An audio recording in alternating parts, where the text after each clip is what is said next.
Welcome back to the channel. Today we're going to be taking a look at graphic settings while still being able to maintain a decent frame rate and making your game look great. We're going to be talking about a ton of graphic settings which primarily apply to PC, but I will have a few tips here and there when it comes to console players that are still restricted to console FOV and console settings. If you enjoyed the video, hit the like button. If you're brand new and want to find your way back, double check, make sure you are subscribed with notifications on.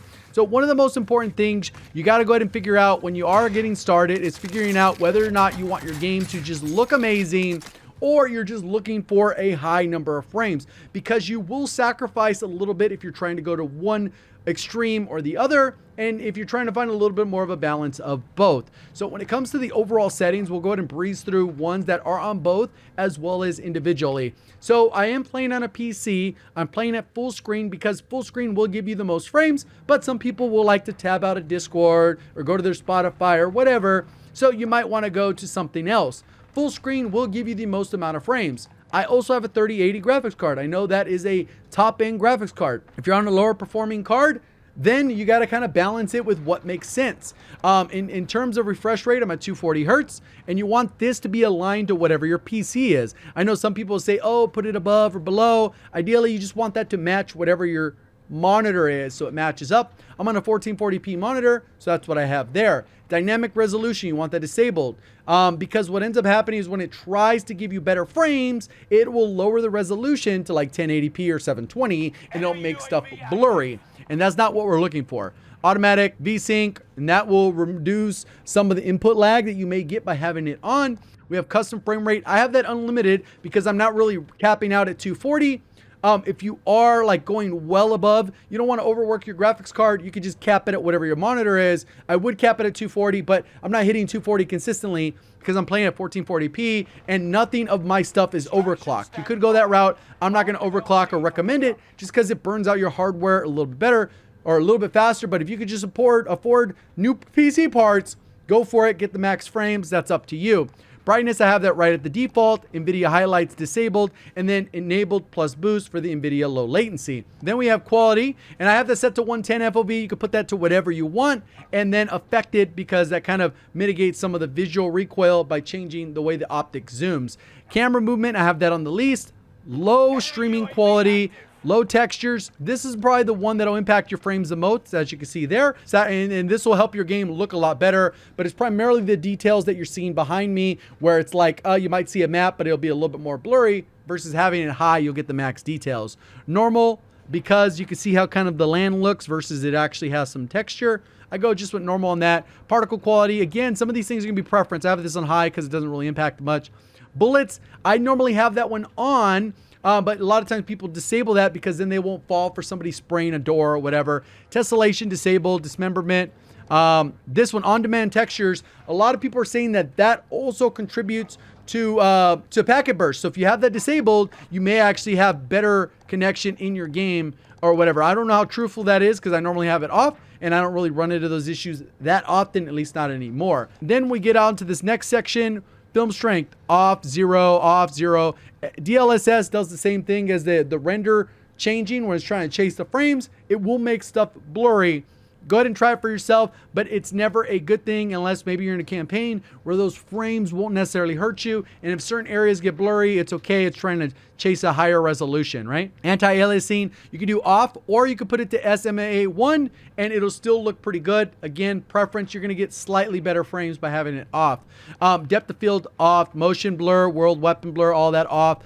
Shadows low. Cache spot on, enabled for both. And this will allow you to get a little bit more RAM usage out of your additional memory there instead of applying it, your CPU dependent to things. So it kind of offloads that and allows you to get a little bit more frames, or at least that's my understanding of it. Particle lighting, you can do normal, high. It's not going to have a huge impact. DirectX ray tracing looks amazing, but you'd never use it in multiplayer. It's a campaign-based, story-based thing, immersion. Ambient occlusion, disabled. Screen reflection, disabled.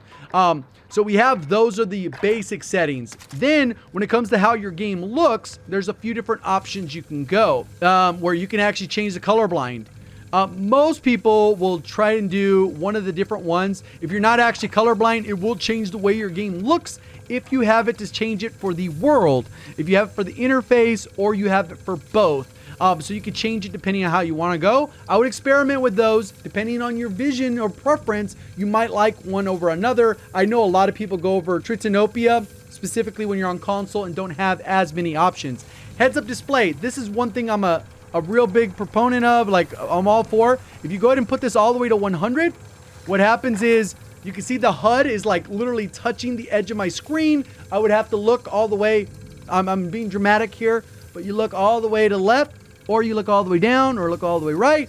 What will happen is when you lower this number, it's considered the safe area on console, and click the safe area and it'll allow you to lower it. I usually put this at 15 to 20, and this brings it in significantly from touching the edges of the map to a little bit more manageable. Not so quite to the edge, but that again is a preference. I prefer it because I don't have to look nearly as far. I know it's only going to move it an inch, but that is enough to where your eyes do not have to work as hard in a gaming session to be able to see all the details that are important on your screen. Rock square mini map all the time. I use a mini map with a rotation. There are like Fortnite where it doesn't rotate with you, I believe, but you can change that as well. Compass, I use letters because without that, you can't even give directions. Oh, they're at 76. Well, 76 north, or what is that? So I usually have that on. So if I do want to give a call out, oh, they're east of us. Boom, east of us. I don't have to give the number. Text chat, all that. It's all preference. I have the speed, the frames on, server latency on, and I usually have packet loss and then the GPU temp. But I usually have my fans kicked in, so I don't have too much issues there. Audio, I use boost high. Depending on your headset, it might sound better to use boost low or whatever. Those are usually the two. I know some people use home theater or whatever. Dynamic home theater, whatever. If you can hear footsteps, more power to you. Master volume's at 100. I have dialogue at 85. Effects at 100. 100. Disable Juggernaut. Hit marker, I have classic instead of MW. I wonder if they'll bring Vanguard over. I always rock classic. Again, preference. And then pretty much you just set this up based off your mic if you have a closed or open mic. And that's pretty much it for the base ones. Now to get the game looking good, there's really two options you have.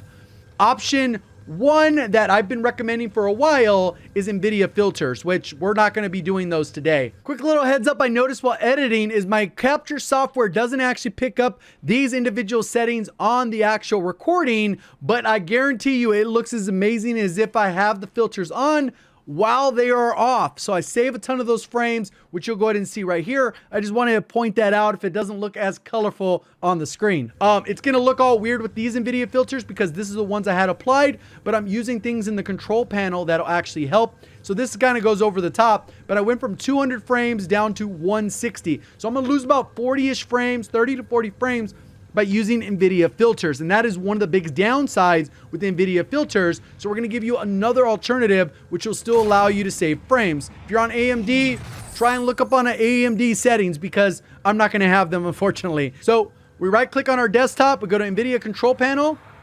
When that pops up, then you have your settings right here to display and adjust desktop color settings.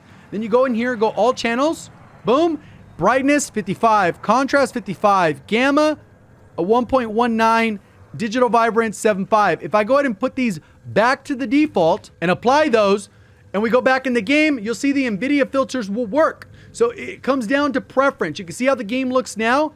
We go in here, we do Nvidia filters, boom, and we get the roughly a similar effect that we had before, maybe a little bit different, but overall you can kind of see how that works. And those are your two options. But the problem with the Nvidia filters, again, you will lose frames. So that's why I recommend going the other route. Or I go 55, 55. You bump this up to like 1.19, 1.2. You're good there on the gamma. And then the vibrance, you can go as high as you want. But 75 is where it goes before it gets looking a little bit wonky. And then boom, we got double Nvidia whatever. And we just go ahead and remove those filters. And boom, we get all of our frames. You can maybe put on some other details, but you can see the difference. It still looks pretty good, and I'm still rocking around almost 200 frames. Try it for yourself. And that's pretty much it. Hopefully you found it helpful. If it was, hit the like button. We'll see you on the next one. Thank you for watching. As always, have a great day.